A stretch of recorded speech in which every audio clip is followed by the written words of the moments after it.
Reposant sur le sable, à 36 mètres de la surface, une longue silhouette apparaît.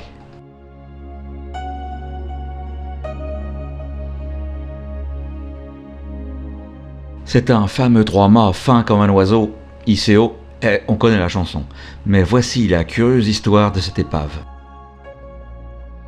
Trois-mâts, jamais en 1911, les chantiers et ateliers de la Loire n'auraient imaginé une telle fin pour ce bateau baliseur destiné à l'entretien des feux et phares de l'embouchure de la Gironde.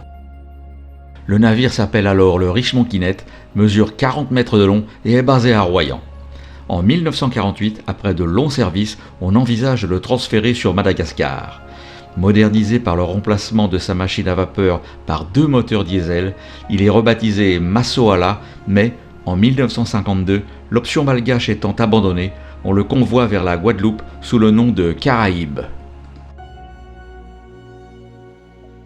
Guadeloupe, Guyane, Martinique, il sillonnera les Caraïbes avant d'être désarmé en 1963 et vendu à un ferrailleur qui découpe ponts et structures et démonte les moteurs avant de revendre la coque en 1967.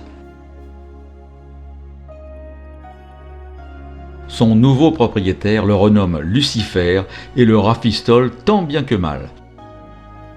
On pense en faire une école de croisière, on le change encore une fois de nom. Cette fois, c'est le Naoun. Quel boulot!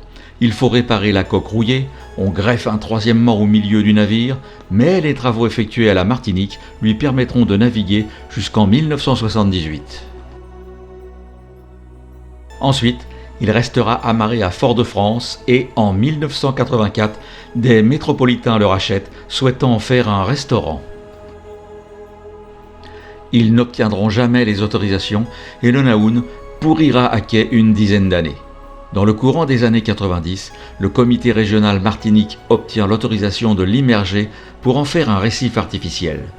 Il sera coulé le 2 octobre 1993 à la pointe de la Baleine, non loin des Anses d'Arlay.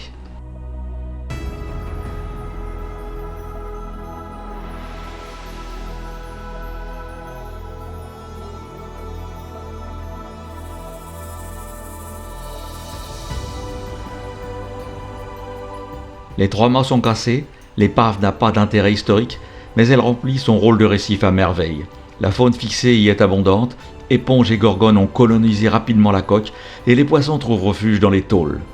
Un peu petite, insolite dans son apparence, ce soi-disant voilier reste malgré tout une agréable plongée, sans toutefois avoir le prestige des épaves de la baie de Saint-Pierre.